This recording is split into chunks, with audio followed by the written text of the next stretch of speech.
Bom dia para vocês, esse é o canal Paz e Bem, esse é o programa Caminhos do Espiritismo. Então, primeiramente, vamos nos ligando a Deus Pai, pedindo que nessa sintonia amorosa nós despertemos os nossos melhores sentimentos para estarmos abertos aos conhecimentos nesse bate-papo no dia de hoje. Hoje nós vamos receber o Carlos Gabas, ex-ministro da Previdência Social, e nós vamos conversar sobre a conclusão do Livro dos Espíritos a partir do item 5. Nessa conclusão, nós vamos passar por vários temas filosóficos sobre os adversários do Espiritismo, sobre o que sustenta o Espiritismo, enfim, nós vamos ter uma conversa que é menos de diálogo, né, de perguntas e respostas, e mais filosófica. Convidamos vocês a curtirem o canal, se inscreverem, se gostarem do vídeo, dar o like aí para a gente poder continuar nesse trabalho. Gabas, muito bem-vindo. E nesse momento nós vamos começar já, eu queria que você fizesse sua saudação para depois a gente começar a nossa conversa aqui. Obrigado, Carla, obrigado pela oportunidade de mais uma vez voltar a esse canal. É um canal aberto, é um canal livre de pessoas que têm a mesma compreensão da vida, a mesma compreensão da necessidade do conhecimento e principalmente da aplicação do conhecimento, né? Lembrando que todos nós temos esse objetivo, mas todos nós ainda, espíritos imperfeitos, estamos aqui tateando para poder melhorar um pouquinho, pelo menos um pouquinho, nessa nossa existência, o que não é uma coisa simples. E eu quero te agradecer a oportunidade, porque para participar daqui a gente precisa ler, estudar e de alguma maneira, vincular esse estudo à vida real, à prática, né? Que é o que a gente procura fazer todo santo dia. Obrigado, Carla. Isso é uma oportunidade de mão dupla, porque eu também tenho que estudar para né? Então, Gabas, vamos começar a conversar o seguinte, logo no começo dessa conclusão, no item 5, ele vai dizer assim, o Kardec, por meio do Espiritismo, a humanidade deve entrar numa nova fase de progresso moral que é consequência inevitável. Nós estamos aqui no canal interreligioso, não nos julgamos melhor que ninguém, pelo amor de Deus, e nem que somos a verdade absoluta, muito pelo contrário, nós estamos numa discussão aqui mais filosófica. Então, como é que a gente fala daquilo que o Espiritismo traz como consequência e prática, já que você falou em atualizar isso, em trazer para o momento atual? Vamos dar uma olhada nisso no momento atual? Vamos, Carla, e assim, quero aproveitar aqui uma fala sua, sobre nós espíritas, né? Primeiro, nós temos, tanto você quanto eu, quanto muitos que compactuam dessa nossa crença, nós sabemos que a condição de espírita cristão não torna ninguém melhor do que ninguém. Isso, muitas pessoas que se dizem ateus, muitos amigos meus que se dizem ateus, são muito mais cristãos do que muito espírita, que é muito católico, que é muito evangélico. Então, não se trata aqui nem de rotular e nem de achar que doutrina A, B ou C é melhor que as outras. O que nos diferencia? O que faz com que, e essa afirmação no item 5 da conclusão do Kardec, de que a doutrina espírita, o conhecimento e a aplicação da doutrina espírita pode ser um fator de adiantamento moral da sociedade. Porque a doutrina espírita, ela está vinculada diretamente à razão. É uma fé raciocinada. Ela exige que você tenha uma associação da ciência à fé. E ele diz mais, se a ciência se distanciar, ou a fé se distanciar da ciência, se houver alguma contradição, fique com a ciência. Então, a ciência, nós sabemos, ela carece, ela necessita de comprovação, de experimento. Então, a doutrina espírita, como fé raciocinada, ela nos explica muitas coisas que os dogmas não explicam. O dogma te diz o seguinte, é assim porque Deus quis. Então, existe a pobreza e existe a riqueza porque Deus quis. Não é verdade, Deus não quis pobre, Deus não quis miserável, Deus não quis pessoas passando fome, Deus não quis excluídos. Isso é criação do homem, pura e simplesmente. Na verdade, Deus nos criou simples e ignorantes, mas para chegar à perfeição, pelo nosso esforço. Então, a doutrina espírita, ela no começo, ela teve que despertar a curiosidade das pessoas, e aí os fenômenos que despertaram essa curiosidade, inclusive quando Kardec começa a codificação da doutrina, ele se pauta, ele é chamado a atenção por conta dos fenômenos. Agora, temos que lembrar que os fenômenos existem desde que o homem é homem. Desde as cavernas os fenômenos existiam. Eles existiram na época do Cristo. O fenômeno espírita, a comunicação, a inter-relação entre os planos, ela existiu sempre. Naquele momento, Kardec começa a codificar isso e a explicar e a colocar numa lista ordenada, evolutiva, inclusive, e cronológica, esses fenômenos e a influência desses fenômenos na nossa vida.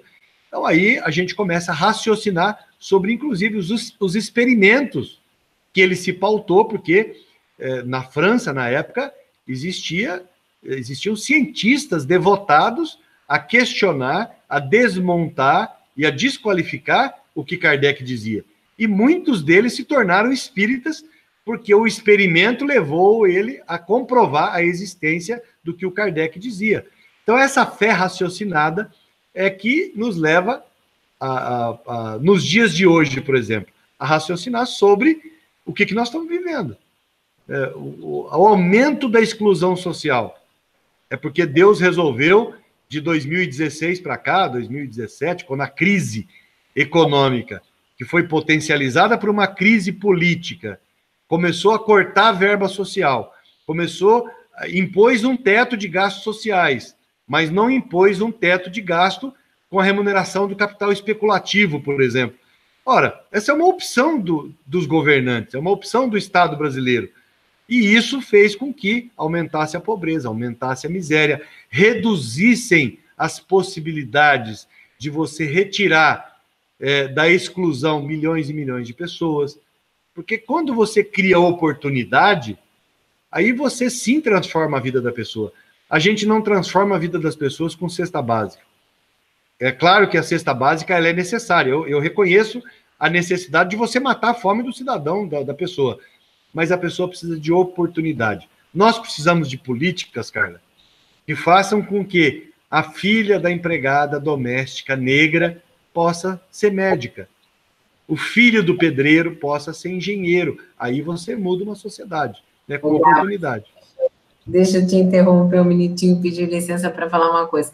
Esse determinismo social, que muitas vezes é aplicado às religiões, ele conduz de uma forma muito prática ao materialismo. Na verdade, as pessoas o capital acaba administrando as pessoas através de Deus, né? Então, Deus quis, em última instância, eu vivo na mais absoluta precariedade, então eu não tenho para quem me queixar, muitas vezes eu não tenho o Estado, não tenho ninguém, vivo naquela exclusão total, então, se eu fico doente, Deus vai te ajudar, porque realmente ninguém vai, mas isso acaba sendo uma prática, né, que favorece o materialismo e, inclusive, o crescimento do que a gente vem vendo aí da teologia da prosperidade, né, que nós acabamos, as pessoas acabam se ligando a uma suposta espiritualidade, mas que, no fundo, é material.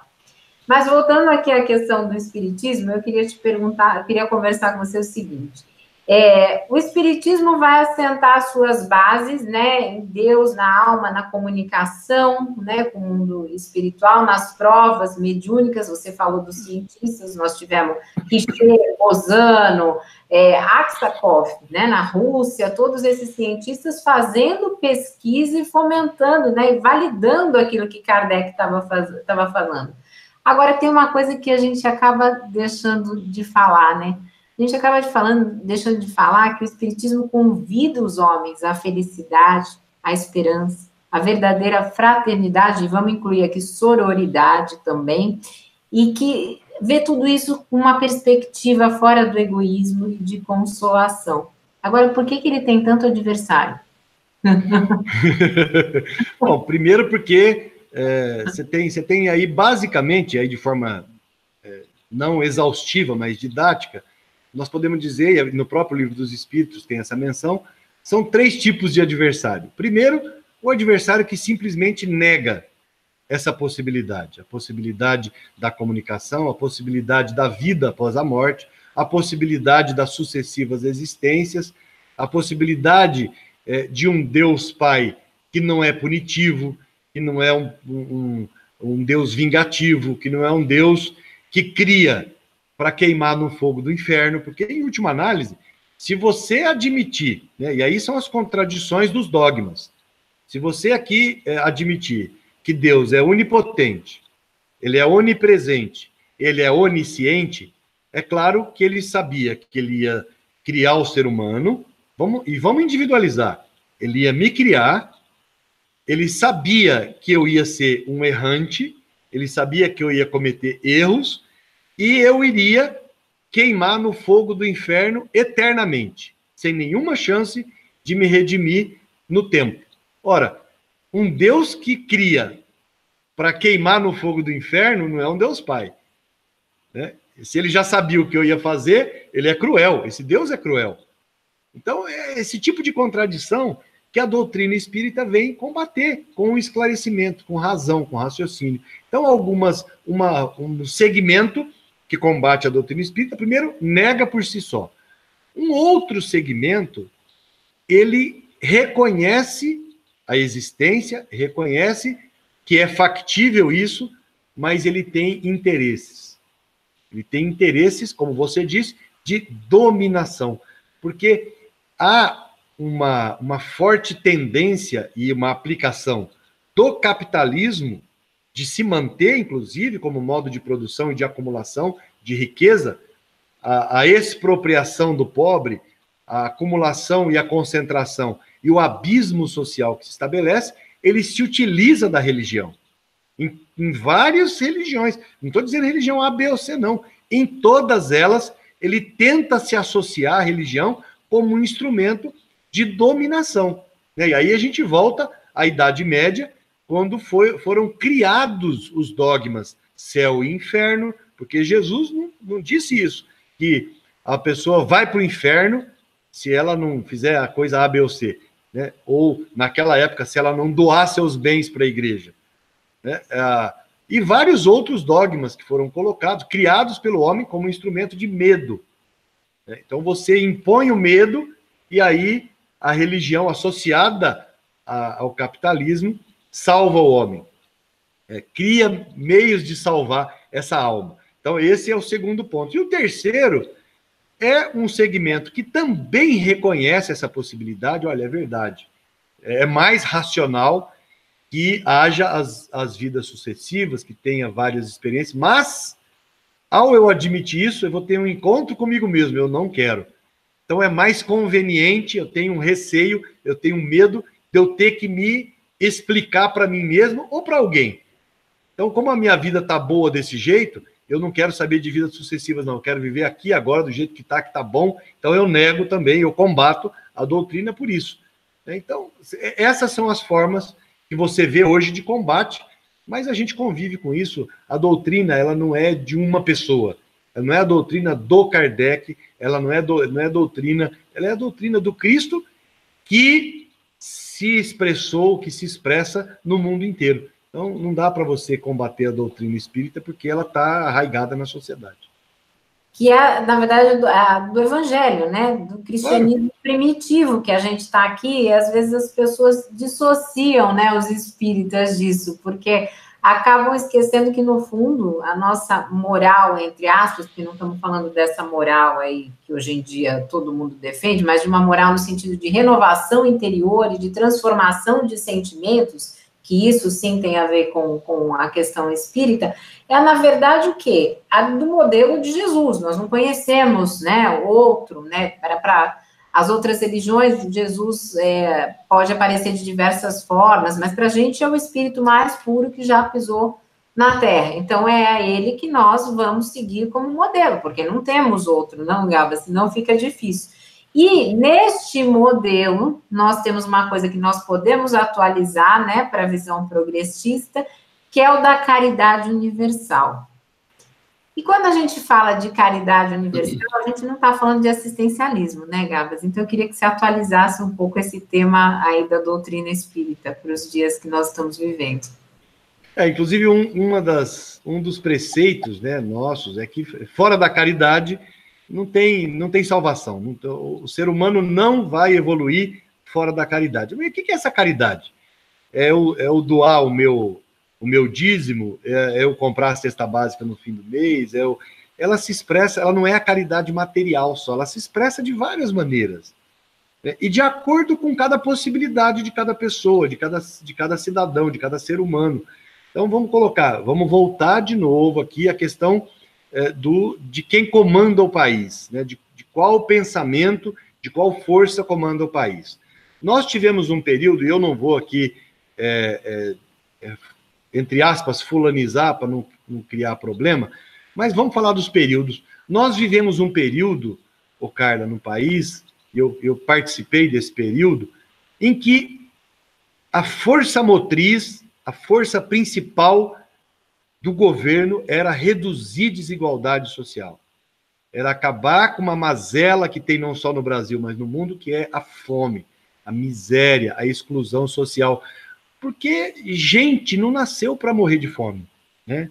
Já disse Caetano, gente é para brilhar, não é para morrer de fome. E esse combate sistemático, através das políticas públicas, você movimentar todo um aparato do Estado brasileiro para essa tarefa, que não é pequena, que é de combater a fome, tem um valor de caridade enorme. Tem uma compreensão de que você tem uma responsabilidade para com a vida das outras pessoas. Esse é um modo de caridade. Eu parar os meus afazeres e ir visitar um doente, visitar uma pessoa que está precisando, parar para ouvir uma pessoa, seja um colega de trabalho, seja um subordinado, seja o seu chefe, seja um filho, um pai, a mãe, você parar para ouvir, emprestar o seu ouvido, a sua atenção para alguém, é uma forma de caridade. Então, a gente precisa ter muito claro que a caridade, a caridade material, e vamos falar do assistencialismo, e eu tenho muito cuidado para não parecer que nós estamos criticando a assistência social. Não, de forma alguma. A assistência social, em última análise, ela provê comida na mesa de muita gente. Ótimo. Não tenho nada contra isso. O problema é que você não pode colaborar, você não pode ajudar a uma estrutura de sociedade que exclui, que não permite a inclusão social, a participação, a ascensão das pessoas como ser humano. Você participa desse processo e, de outro lado, você dá uma cesta básica. Então, eu faço parte do processo de exclusão, eu fomento o processo de exclusão e, no fim de semana, vou dar cesta básica, vou dar sopa para os famintos que eu ajudei a produzir. É esse questionamento que nós temos que fazer. Claro que eu devo dar a sopa, claro que eu devo dar a cesta básica, mas eu preciso trabalhar para a redução da desigualdade, para o aumento da inclusão, para a oportunidade para as pessoas. E isso é papel de quem está dirigindo o país. E isso é responsabilidade de quem escolhe quem está dirigindo o país. Eu não posso me dizer cristão, desculpa, mas aí eu vou ser mais incisivo. Eu não posso dizer e me reconhecer cristão elegendo quem quer matar, elegendo quem quer excluir, elegendo quem quer perseguir pessoas pela cor da pele, pela condição sexual, não é opção, na minha avaliação, é condição. Nós temos pessoas na sociedade que precisam ser olhadas, todas precisam ser olhadas. As crianças, os indígenas, os pobres, os negros, a comunidade LGBT, tudo isso são gente, são pessoas que estão conosco aqui nesse processo que eu disse de refrega, de evolução. Então eu não posso eleger um governante que exclui, que não considera, que diz que isso é doença, que essas pessoas têm que ser mortas, e me dizer cristão. Não é verdade. Eu não posso reconhecer cristão quem fomenta essa exclusão e depois vai dar a sopa ou a cesta básica para a vítima, para a consequência dessa política de exclusão. Legal. Então, nós já estamos indo bem longe aqui na questão aqui da conclusão do Livro dos Espíritos, e, curiosamente, eu peguei um livro aqui da editora Comênios, que não é o de Kardec, é do André Andrade Pereira, Espiritismo e Religiões. porque o Mauro vem trazendo, né, um monge vietnamita que se chama Thai, ele vem trazendo reflexões de Bruber, de Leloup, enfim, ele vem trazendo uma pluralidade bastante extensa. E, curiosamente, neste livro, essa pessoa que não é espírita vai costurar todas essas fontes que o Mauro vem trazendo com o espiritismo. E aqui ele vai falar o seguinte, uma coisa, Gabas, que eu queria para a gente ir para o encerramento, ele vai falar que o espiritismo, sem nenhuma intenção de nos colocarmos à frente de nenhuma outra religião, mas ele pode promover o diálogo entre as civilizações, justamente por ele ser aberto, por ser uma doutrina que dialoga com todas as religiões, com esse mundo interreligioso. E eu queria que você comentasse um pouquinho a sua percepção. Falhou o final, Carla? Eu queria que você comentasse um pouquinho a sua percepção desse diálogo que o espiritismo pode promover, não só no conceito interreligioso, mas também com a sociedade, tendo por base essa pluralidade, essa diversidade, esse conceito filosófico, tudo isso que a gente abrange. Eu queria que você desse uma pincelada aí para a gente sobre isso. Tá. Bom, primeiro, já fazer um alerta que não sou nenhum expert na filosofia, não sou filósofo, sou curioso, gosto de ler, mas longe de ser algum expert no assunto. E eu vou me ater de novo à vida real, né? A filosofia, ela, desde os primórdios, ela tenta explicar a existência humana, a relação das pessoas, a relação na sociedade e a relação com o invisível, com o tal Deus que assume, dependendo da religião, assume uma característica, assume uma forma, assume um papel, né? E a doutrina espírita, na minha avaliação, é a forma de você, primeiro, compreender a situação de cada um dos que vivem conosco, ou seja, as pessoas têm as suas limitações, as pessoas têm as suas compreensões, têm as suas histórias, mas a doutrina espírita, ao vincular, ao reconhecer uma vida futura em outros mundos, inclusive, aqui eu vou lembrar, né, novamente, que nós estamos no segundo grau de escala evolutiva. Abaixo de nós, só a barbárie. Nós estamos no segundo, que é provas e expiações. O próximo mundo, que é o mundo de regeneração, né, que vem antes do mundo feliz, ali já é uma outra relação na sociedade. Ali o mal não impera. Então, ao espiritismo reconhecer essa escala evolutiva e reconhecer a comunicação entre esses mundos, que vem nos trazer, olha, aqui ou a Terra vence essa chaga, que é a guerra, que é o egoísmo, que é a fragmentação das sociedades, que é a exploração do homem pelo homem, ou a Terra vai entender que é necessária a fraternidade, o diálogo entre os diferentes, né, para que ela possa evoluir, ou então ela vai ficar estacionada e vai continuar gerando miséria, gerando o mal, gerando o ódio, gerando a exclusão social. Então, a doutrina espírita tem essa característica, esse papel, justamente por compreender essa diversidade na sociedade e a necessidade desse diálogo. Para nós, o que vale é a obra, o bem, a construção, trabalhar no bem comum. Não importa se você está associado à religião A, B ou C, se você tem a prática de construir na sociedade uma sociedade mais justa, mais fraterna, pautada no amor, na relação de compreensão, na relação de tolerância. Então, isso tudo são construções que todas as religiões têm. Então, a doutrina espírita, ao reconhecer isso, ela pode ser, né, deve ser um fator de união de todos os povos, não é só no Brasil, não, de todos os povos, né? No berço da humanidade, que é a Europa, a Ásia, nas Américas, na África, que é tão excluída, que é tão explorada, né, que é um fator de endividamento da nossa humanidade, essa exploração dos irmãos africanos. Então, isso tudo é fator de possibilidade de evolução. E a doutrina espírita pode, sim, ser um elemento, uma força motriz para essa evolução, para esse entendimento da humanidade. Ou a gente faz isso, ou nós vamos ficar estacionados por milênios ainda num mundo de regeneração que a gente sabe que não é bom, né, cara? Não é bom, não é bom, não é o ideal, na verdade, porque nós queremos um mundo onde o bem seja a premissa, né? Não que nós tenhamos que lutar por ele. Ainda estamos nessa condição de lutar e de ter que convencer o outro que o preconceito, que o racismo e que todas as questões inerentes a isso, que não são coisas aplicáveis mais no mundo. Nós estamos nesse processo porque ainda existe muito mal na Terra. Mas então nós vamos encerrando essa conclusão do Livro dos Espíritos. Eu vou dar mais uma vez a palavra ao Gabas. Vamos agradecendo a vocês que estiveram conosco ao longo desses meses todos.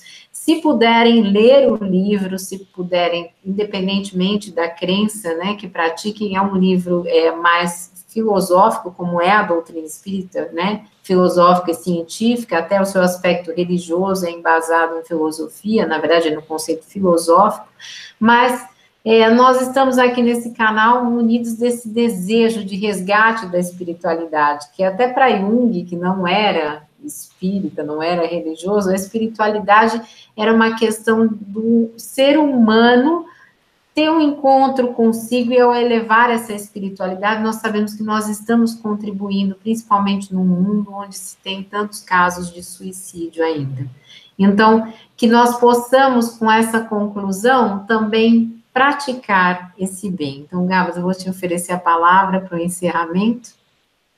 Obrigado, Carla. Ia de novo dizer que isso é um exercício diário, né? Lembrar que somos ainda ignorantes, somos ainda imperfeitos, e o que nos diferencia de quem ainda também, como a gente, é imperfeito, mas que se compraz da imperfeição, que acha que é assim mesmo. Não, a pobreza, ela existe porque Deus quis, e aí tem que ser assim mesmo, normalmente porque a pessoa está numa condição privilegiada. É difícil você achar alguém que está numa condição de carestia, de exclusão, de pobreza, de miséria, achar que não é assim mesmo, eu quero continuar assim. Não, isso não faz parte da natureza humana e nem faz parte de uma criação divina. Deus nos criou para a gente ser feliz, mas impossível ser feliz na miséria alheia, na miséria humana. Então a gente precisa, nesse exercício diário, né, é um confronto da gente com a gente mesmo e da gente com o nosso próximo. Esse nosso bate-papo é mais para a gente dividir, né, cara, essa preocupação e essa possibilidade de ampliar o conhecimento, de ampliar a pesquisa, de ampliar a compreensão da vida, do que nós viemos fazer aqui nesse planetinha chamado Terra, né? Ótimo. Um beijo, então. Muito obrigada, Gabas. Muito obrigada a vocês, internautas que estiveram conosco. Lembrando, se você gostou, deixe o seu like, clique e se inscreva no canal. Um abraço a todos e que seja de paz e bem a semana. Obrigada, Gabas. Obrigado.